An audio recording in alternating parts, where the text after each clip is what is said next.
So far now today, we've seen and heard examples of how technology helps people sustain their crime-solving processes, helps make them more efficient and effective. Here to provide another real rubber meets the road type of example are two folks. One is Danny Roberge, PhD with forensic technology. Danny's a senior scientist in the research and prototyping group at Forensic Technology. His PhD is in optical pattern recognition. He's developed and implemented the algorithms related to acquisition, signature generation, and correlation of ballistic images in IBIS Bullet Tracks 3D. Rocky Edwards of the Santa Ana Police Department is a former special agent with the U.S. Army Criminal Investigation Division. He has over 30 years of law enforcement experience, most of which as a forensic firearms examiner and tool mark examiner. He currently works for the Santa Ana Police Department as a full-time firearms examiner and is a contract consultant with the Stockton, California Police Department Firearms Unit. This will be a two-part presentation. Danny will present the technology side, and Rocky will present the people and processes side. Gentlemen? Yep. And where's the 1, 2? Oh, it works. Okay, 3D technology beyond the microscope. I don't think I'll need this. So, what is the purpose? First, I'll give you an overview of what we have been doing on Bullet Track since its beginning in 2004, almost 10 years ago. And secondly, we will see the advantage of using high 3D technology and standard techniques to conclusively identify a bullet from a difficult murder case. So here's the outline. We'll start with the introduction where I will explain really globally what is an ABIS system. We will follow with the importance of capturing the 3D information, the topography. We will explain the philosophy that is behind our digital collation. What should be the automated acquisition sequence? How we take advantage of the high-resolution 3D data, collation performance, and we'll finish with a real case analysis presented by the firearm examiner, Mr. Rocky Edwards. So what really globally is an automated ballistic identification system? The first level is the acquisition unit, where we have a ballistic scanner that is looking at a piece of evidence. It may be a cartridge case or a bullet. And from that, we have a captured information that is either 2D or 3D. And from that, we extract the most relevant features that we compress into a signature that we actually pass on to the collation server. Now we take a reference signature and we compare against a series of other signatures. And what we have is a series of correlation score that we rank from the highest to the lowest. And the 10 testing bullets with the highest score are, by definition, the top 10. And now we pass on the top 10 to the next level, that is the visualization station. And here we make the selection of the comparison microscope best candidates. So the ABIS system is a sorting tool. And it speeds up the sorting process by first comparing thousands of signatures and by providing the best visual candidates for a comparison microscope. So afterwards, the firearm examiner goes on the conventional microscope and validates what was suggested by the ABIS system. So today we will see how we optimize this sorting process with the Bullet Track system. So let's start with the captured data. Here we have a formal definition of what is a striated tool mark. It comes from the AFT glossary. AFT is the Association of Firearm and Tool Mark Examiner. Striated tool marks are marks produced when a tool is placed against another object, and with pressure applied, the tool is moved across the object and produce a striated mark. And here we have a pretty good visual example where by compression and movement, by compression and movement, the ice transfers information to the rock. Right over here. So the rock striated mark topography is directly the ice print. So it is exactly the same thing with the barrel. By compression and friction, the barrel transfers information to the bullet. So the bullet topography is really the best barrel print you can get to work with. So right from the start, the data that you have to capture has to be the 3D information, the topography. So the challenge of comparing, what is behind our digital collation? You will see pretty quickly that we will be facing a compromising scenario. And to illustrate that, I'm using an analogy that you guys, I think, are familiar with that. This is an analogy with the fingerprint identification. And why fingerprint instead of tool mark or ballistic example? Because I think it's easier to explain, to understand, to visualize, and these are exactly the same principles behind. So let's start with my own fingerprint image. Now I zoom to a certain area where we have several points. This is what we call separate points and terminal points. And the location of those points are the relevant marks for fingerprint. This is what we call minutia. And the map of those minutia we see on top of my image right here is the signature of my own image. Now, if we have a series of captures of my fingerprint, every time I put my finger on the sensor, I have a slightly different pressure. So I will have slightly different image. It means that I will have slightly different location for all of those minutia. So at the end, I will have, instead of a map of minutia, we will have a map of clusters of minutia. Now, the perfect training scenario on a correlation point of view would be to have thousands of captures of my fingerprint. So in that case, I would have big clusters, and the boundaries of that cluster would be what we call the circle of decision. But capturing thousands of images of my fingerprint, this is not really practical, this is not realistic, and most of the time we only have few images to work with. So what I have to do, I have to guess that circle of decision. And the size of that circle of decision, physically, it is the level of tolerance of my decision process.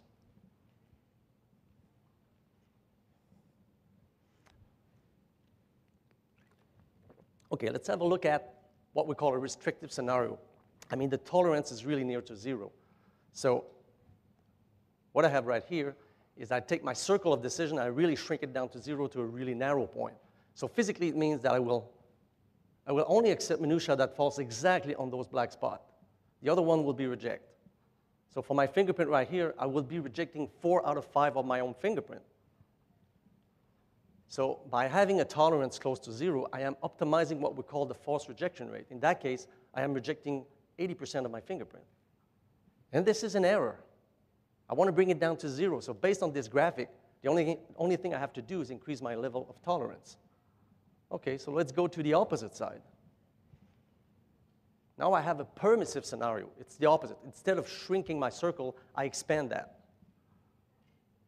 Now let's say that I have another fingerprint with a blue signature, and I put that on top of my signature over here. So if we look at those circles right here, that blue point, it's not really close to the cluster.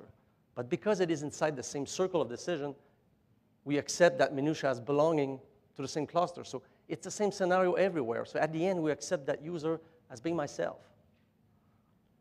So I'm optimizing my false acceptance rate. So here is the compromising scenario. We try to minimize 2 errors that actually work against each other. So there must be somewhere in the middle the perfect level of tolerance where I have my perfect circle of decision. And this is exactly there. And this is where you have just enough tolerance to accept all the natural variation of the same user or the same barrel. It's exactly the same thing. And to know the natural variation, we need a lot of data. So we need a large training set to tune our correlation algorithm. So the question is, what should be the minimum size? Well, the state of the art when we do ballistic analysis is working with a series of M guns that we shoot at least 2 bullets per gun. So we are playing with a database of M known matching pairs, or how we say that, M sister pairs. Let's say we have a certain proportion of success with our correlation algorithm, and we keep working with that, and suddenly, bang, we have 10%. A really good question, a really relevant question is that, did we get that improvement by chance, or it was a real one? Well, mathematically, it's easy to prove that if you have more than 100 sister pairs in your database, you have almost 100%, 95% probability that you didn't get that improvement by chance. It is a real one, but you need at least 100 sister pairs. So to tune a correlation algorithm, a minimum of 100 sister pairs is required per caliber. Okay, so let's say we want to cover from 0.17 up to 0.50. We choose 0.17, 0.25, 9 millimeters, 0.45, or 0.50.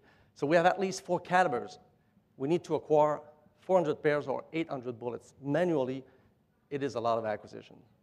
So here's my second statement. The first one was, right from the start, we need to capture the 3D information, the topography. The second one is we need automation because we need to acquire enough bullets to make sure that if we tune correlation algorithm, we have a real improvement. We didn't get that by chance. And that will be good for our bullet track system. And that will be good for research as well because that will bring uniformity and consistency to the data. Okay, what should be the automated acquisition sequence?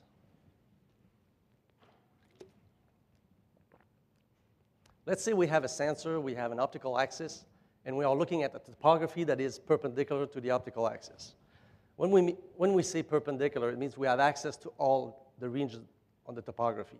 So the normal vector right here, that is the average topography orientation, is exactly the same orientation than the optical axis. This is the perfect scenario. So if you want to build a system, because bullets are circular, the most natural way to do this is using a rotation mode. So here we have a bullet holder, we have a bullet, and if we look closer, in reality, in practice, you will always have a misplacement between these two axes. This is the bullet symmetry axis, and this is the rotation axis. So sooner or later, when you'll do rotation, you will find that situation right here. You will have local tilt topography. And it's even worse if you have deep groove, you will be missing more portion of that stria. So you will have occlusion. And this is something we definitely don't want to have. We want to avoid that situation. So rotation mode, it's not sufficient for acquiring non-deformed bullets, and this is the ideal case. So what should be the solution? It's right over here. The topography must be perpendicular to the optical axis at any time. That will minimize occlusion for any 3D sensor. And to be perpendicular, we need motorized repositioning. And here I created an interesting simulation with a virtual peanut-shaped bullet. Why peanut-shaped? Because you have convex and concave area. You have different local area of curvature. And if I start the acquisition, okay. I apologize for the resolution. It was better on my computer. But anyway, the way it works is that if I have a bullet right here, I have the sensor on top of me, I have the optical axis. The way we do this, we pick up a point on the border of the field of view. We look at the normal vector, and we do the rotation to bring it parallel to the optical axis. Now my topography is perpendicular. I take that point, and I bring it back exactly where it was. Now I perform a shift of 50% of the field of view. That'll make sure that we'll have enough common information between two successive patches. So if we look at the graphic at the top, this is the angle, the safe patch orientation angle. This is mostly 0 for everyone. Every time I'm perpendicular. So I'm minimizing occlusion. And secondly, I have a 50% overlap between two successive patches because it optimized the merging process quality and it minimized the processing time. So it's a compromising scenario right here. So this is exactly how bullet tracks is working. Here we have a non-deformed bullet at the back, and this is the type of shape we can acquire with the motorized repositioning. So as an example, here we took one band acquisition close to the nose, to the base, sorry, 1.6 millimeter large, and this is the digital information related to those bullets. And what is interesting is that the visual connection is quite easy. Here we see that little bumps. It's that bump right over there. This is a little piece of sticky wax because I didn't clean up the bullet properly. So here we have other fragments that we can acquire with the system. And we are looking at those fragments on the ICM viewer software, which is the IBIS comparison microscope. And that version will be integrated in 3.0. So now that we have the full band high resolution 3D information, what can we do with that to help ourselves? On a visualization point of view, but on a correlation point of view as well. We are in a digital world. We can actually split the resolution. And we are considering two levels of resolution. The first one is the low resolution level of details. And these details are typically what we feel when we touch at some things. If you have a bullet in your hands, you touch the overall shape and the shape of the shoulders. The other level is the high resolution level of details. These are the detail at the micron level. And when we talk about bullets, we relate it to the stria, the information we want to correlate digitally. So here I have an example of an entire set of topography. If I split that digitally, I have the entire overall shape. And if I take that little crispy detail, I can actually put it on an unrolled carpet right over here that we call roughness. And physically, this is the microscopic barrel signature, and it contains the relevant correlation information. So when I combine these two levels of resolution, I retrieve the original set of information.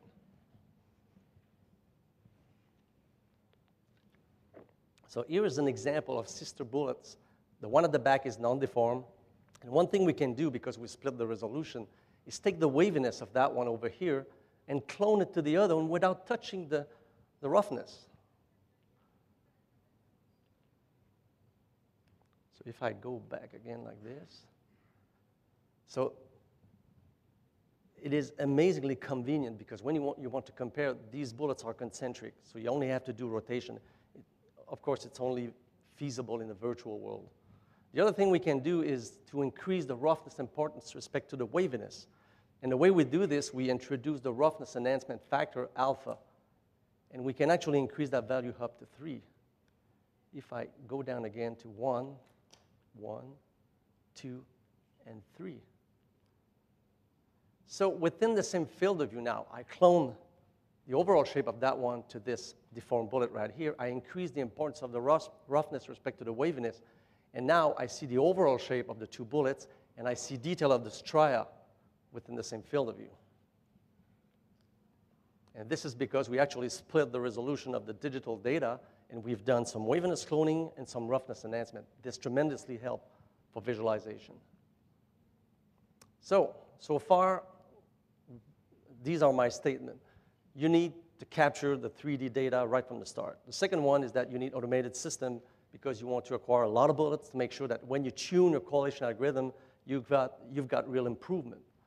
The third one is, once you have your digital information, you can split the resolution. It really helps for visualization, but it helps for correlation as well, because you isolated the detail at the micron level, detail that is relevant for correlation.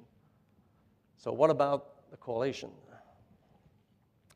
We are covering the current spectrum of rifling type. The first one is, of course, the conventional rifling, where the barrel has lens and groove engraved area, and this is a typical example. The other one is polygonal rifling. The barrel is forged around a mandrel, and we clearly see the inside polygonal shape right here, and here as well. And the last one is the smooth bore, or the homemade guns, and you have no rifling, it could be anything. So what about the performance of correlation for conventional? I have a database of almost 2,000 bullets, 4 different calibers, 2 different materials, and I'm looking at the numbers of match within the top 10 position. So with the 2D, I have 60% for copper and 35% for lead. If I only correlate 3D, I have 85 and 70%, and when I'm combining 2D and 3D, I have 90% and 75%. We improved the expected numbers of hit by 50%. It's even more with the lead bullet right here. So we have significant lead bullet correlation improvement. And that correlation version will be integrated in 3.0. Now the polygonal package. Let's go back to the conventional rifling for a moment. We know that we have land and groove engraved area, and this is why we have well-defined region, shoulders and well-defined region of interest. So I have 5 bullets that have been shot by the same firearm, and it's easy to realize that the relevant marks are the stria. So that's why the correlation has been tuned to track the similarities between 3D stria. Now for polygonals, if we look closely over here, you have shallow transition zone compared to the conventional rifling. So we don't have as well-defined region of interest. And here we have an example of polygonals, sister bullet, and we have Lee comparisons right here. And what connects really well is the stria, but if you look closely, you have a much better agreement visually with the shape of the shoulders. So the relevant marks for polygonals is not just the stria. You have to consider the shape of the shoulders. So this is why we actually changed the correlation algorithm. We have a dedicated correlation for those polygonals. To tune the correlation, I had a database of 3 calibers for almost 600 bullets, and really quickly, the performance were 30% in average in the top 10 when we combined 2D and 3D. And what is interesting, there was a post on the FT site 2 years ago asking what is the conventional microscope success rate identification for those type of bullets, and the answer was typically between 10 and 20%, so I'm really pleased with that 30% performance.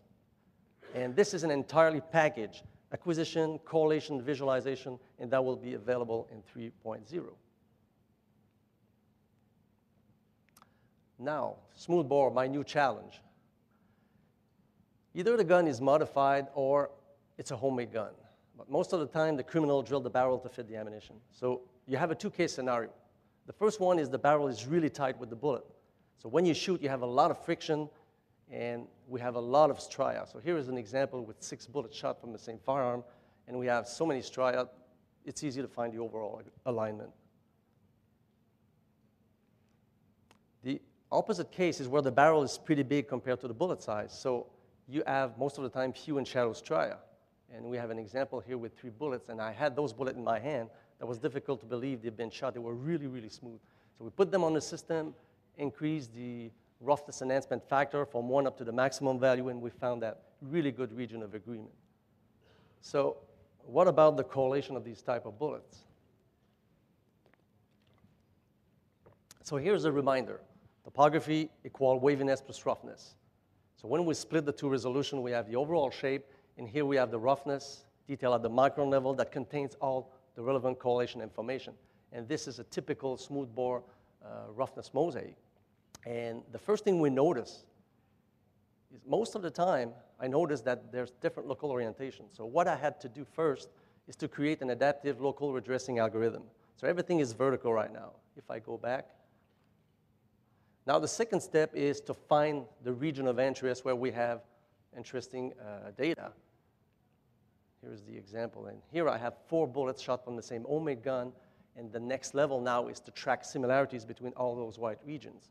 And to do this, I had a database provided by Gujarat Forensic Science University in India, and it provides from 9 guns with a total of 51 bullets.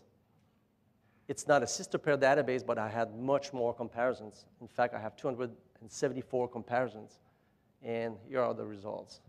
50% in first possession and 65 within the top 10. And to be consistent with what I said before, I will probably need much more bullets than 51.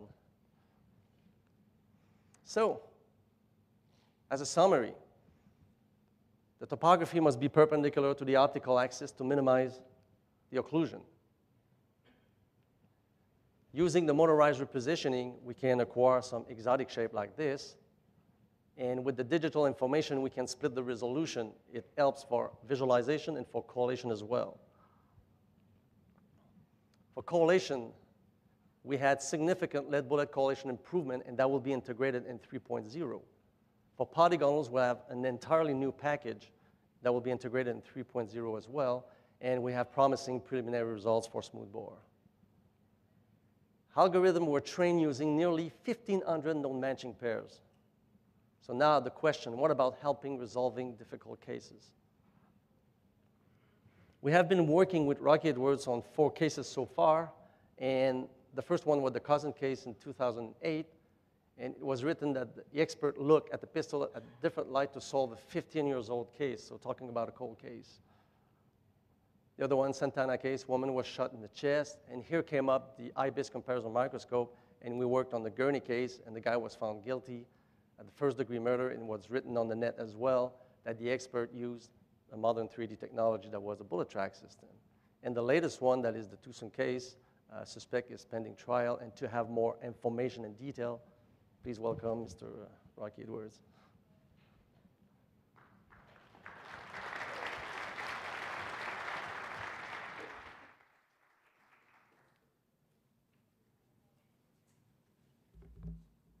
Well, I'm going to begin by saying that my version in English is probably a lot different from what you've heard today. I'm from the state of Texas as far as where I learned to talk at, so I'm going to try to talk slowly.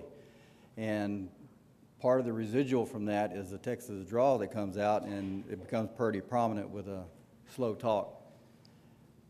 So, to start with, I'm going to talk to you a little bit about the strigraph, about John Davis, and a little bit of history. And when I mentioned the strigraph, a lot of you probably are not familiar with what that is, but it was a device that was designed and built back in 1950. So as I'm talking to you, and I'm going to read a few passages from the book that was written by John Davis, and he was an advocate of contour analysis, looking at the surfaces of bullets, not in conjunction with a comparison microscope. And when I say the word strigraph, think about IBIS 3D, and think about what it is that the systems and the technology we have today, and how that relates to what John wrote about. Now, John Davis wrote, he said that the strigraph is a mechanical optical surface analyzer for analysis of tool marks and fired bullets. Essentially, the IBIS comparison microscope 3D that I use in the cases that I've used, and especially in the present one, far exceeds anything from the 1950s. But Davis stated that the strigraph was not intended to replace the comparison microscope, but used only as a supplement. Davis stated that the comparison microscope should be used first, and followed by contour analysis using the strigraph. Davis felt that in most cases, the comparison microscope would be more than adequate to render an identification or non-identification. However, there are those exceptions. Those very, very difficult cases where using conventional methods will not suffice. Davis states analysis made on marks which appeared hopeless have often revealed a contour and identity of striking quality. So we're looking at from 1950 to where we're at now, 63 years. They had the right idea, they just didn't have the technology. And John Davis was a criminalist with the Oakland Police Department. He was a member of IFFS, and he was very forward-thinking and for his time. So the case I'm going to talk to you about has been sanitized. I cannot talk to you about any of the specifics of the case, other than the fact that, and I had to talk to the prosecutors about this before I ever got permission to talk about this, but they gave the okay. And basically it has to do with a homicide, and I won't talk about the city or anything like that, but a father comes home to his son, visit his son, and the son is dead inside the house with a bullet in his head. There's no cartridge cases left at the scene, and throughout the course of the investigation by the department, they located a suspect firearm of the same caliber of bullet removed from the victim's head. So the detectives submit the firearm and to their crime laboratory along with a bullet recovered from the head, and the laboratory came back with an inconclusive finding. So the detective contacted Luke Haig. A lot of you know Luke. He referred the detective to me to talk to me about the possibility of a re-examination. I told him I'd take a cursory look at it just to see what he had. And what he had was, he had a Ruger P94 pistol, one autopsy bullet, a series of test fires from the crime lab, and they had test fired the gun 6 times.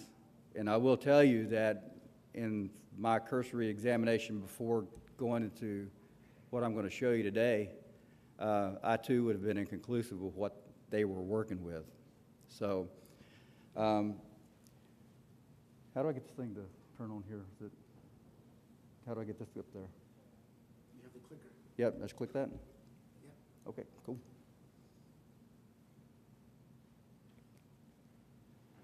This is the evidence that was submitted to me, and this is an interactive presentation to where this is designed for my presentation to the jury. So you're actually going to see the jury presentation that I'll be showing when I go to court.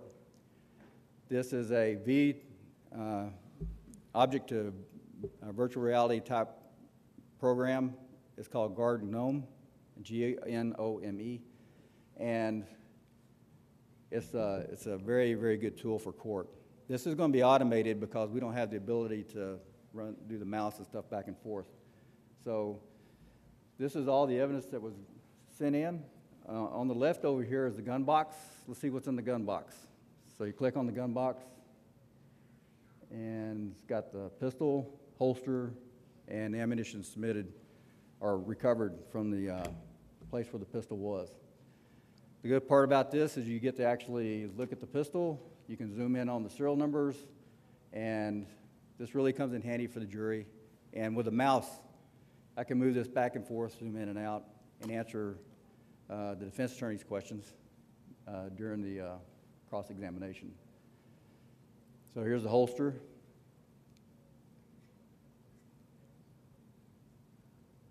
And the ammunition that was recovered with the pistol, 2 of the cartridges were Winchester PDX, and from the bullet recovered from the head was Winchester PDX bullet.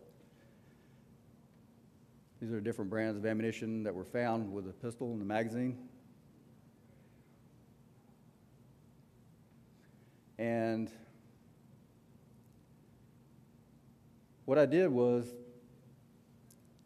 also over here is the autopsy bullet that was recovered from the victim's head.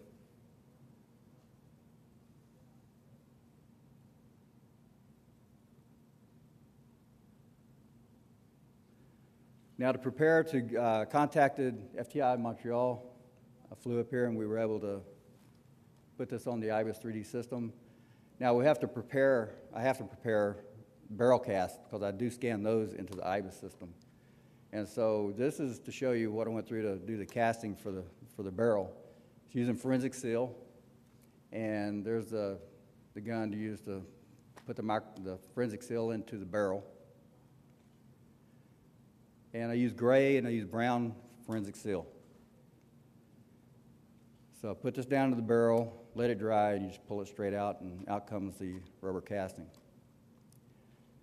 So now I take, from the muzzle end, I go back 1 inch, and with a scalpel, I'll cut 1 inch back.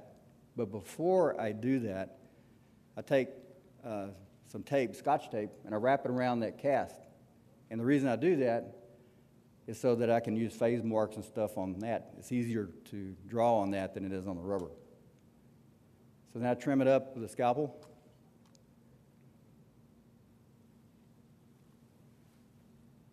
And then I take this fancy paper clip, straighten it out, and then I'll shove it down the center of the cast to give it more rigidity for while it's being, run through the IBIS system. So I then cut that, and then I trim that up.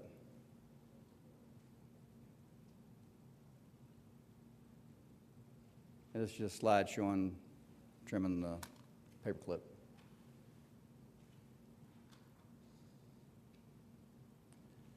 Next, I flew to Montreal, met with Danny, and there's a picture of the brown cast too. But I flew to Montreal, met with Danny, and he entered it into the IBIS system. It's you'll be able to see it over here during their, where they have the presentations at.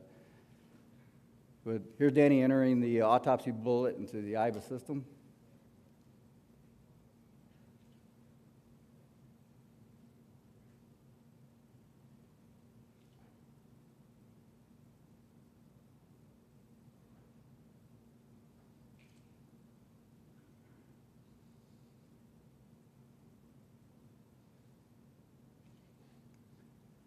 And we did the autopsy bullet, we did 4 test fires and the barrel cast. And so then FTI gave me a simulator to bring back to Santa Ana. And what I did was I sat down on the scopes.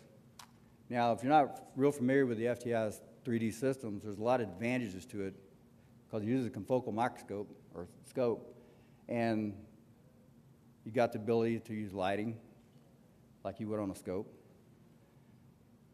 And you also have all your items scanned on the left-hand side so you can keep everything straight.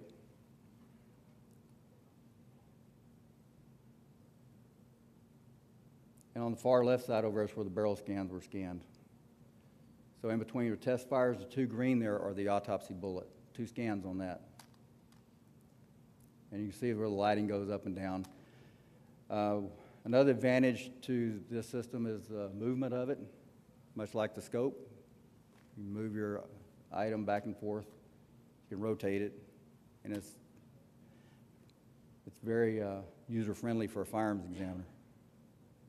And then the zooming capabilities where it can zoom in and out, and it's always in focus. So you're not fighting focus, you're not fighting glare like you would as a firearms examiner. So it's a tremendous supplemental tool to a difficult examination. Now this is the autopsy bullet, and you'll see the legend on the left-hand side. The top triangles represent 3D scans, the circles represent the comparison microscope. These areas that you see here are the areas where photographs were exposed of comparative areas during the analysis. And I went around the entire surface of the bullet. And you'll notice that a lot of these comparative areas of the 3D are in the shoulder areas, and which can cause problems with it on the comparison microscope as far as getting down in there, getting lighting right, and this really helped a lot. So what I did was went through, and for every area where I took a photograph, I then created a place to go in and look. This is with a comparison microscope, an area of comparison. And then I go through and show you on 3D what it looks like. So if it's a circle, that's the comparison microscope.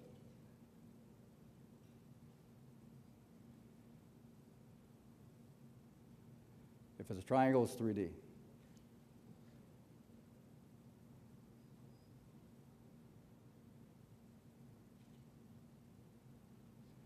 And it's like with examinations, sometimes you'll get one area that's just really amazing, and you look at a couple other areas that looks really good, and you're able to make an identification. And there are those times where you want to go all the way around it and show as much information as possible. And that's what I did in this case, going through every land impressionless bullet, finding areas of identification, and creating a way to show the jury as close as I can where the areas of comparison were.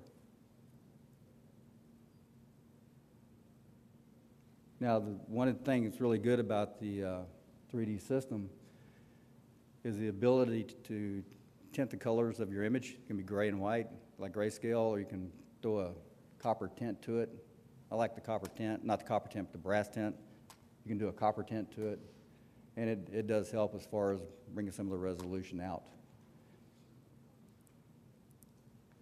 Initially, when I started working with it, I had the low resolution images, and I wasn't having a lot of success with that. And Danny sent me the high resolution images, and things started coming into place then.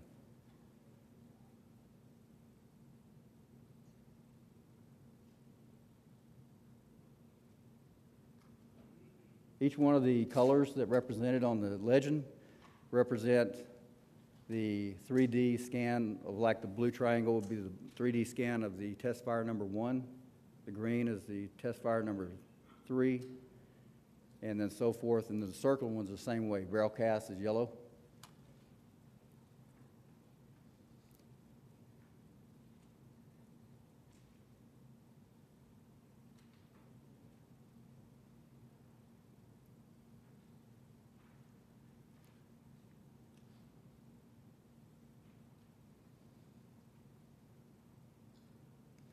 And if you'd like to,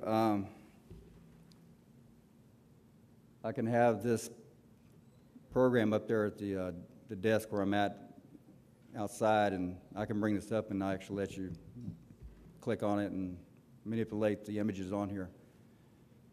Because as you're working with this and you rotate the bullet back and forth and these areas pop up, it's pretty powerful. It really is. Now, the previous examinations that were done,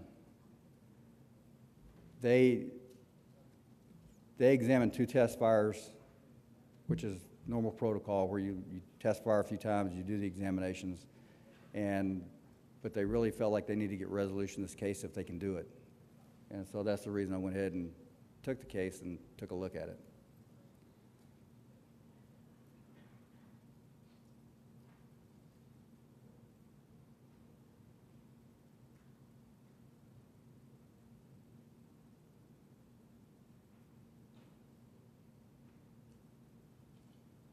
And then after completion of this, a second firearms examiner, this was turned over to a second firearms examiner with the evidence.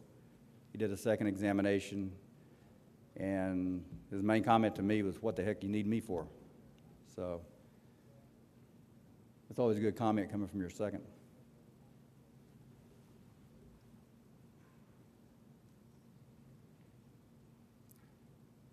So mainly this is going through the bullet, the landing grooves. There's 6 landing grooves, and just showing you some of the images that were coming out of the 3D.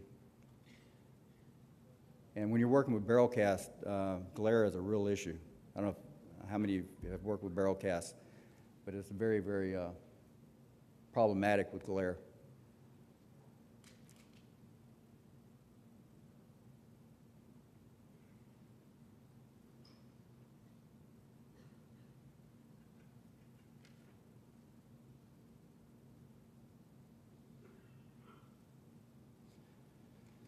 So this was sent back to the police department, to the detective, to the DAs, who asked us to be relooked.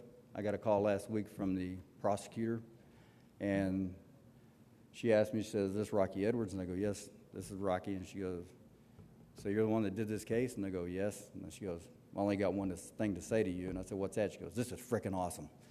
So now I have testified in 3D in a criminal trial in Santa Ana, California, and it went really well. And the suspect in that case got 50 years in prison for the murder of somebody selling shampoo in his gang area.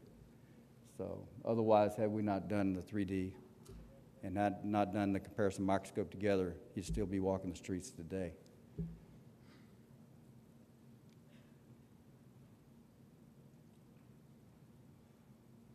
Also, one other thing I'd like to mention is that when I was done with the comparisons and put this report together, I sent it to Forensic Technology and let Danny look through it and look at the images and stuff, and he was a huge help with this.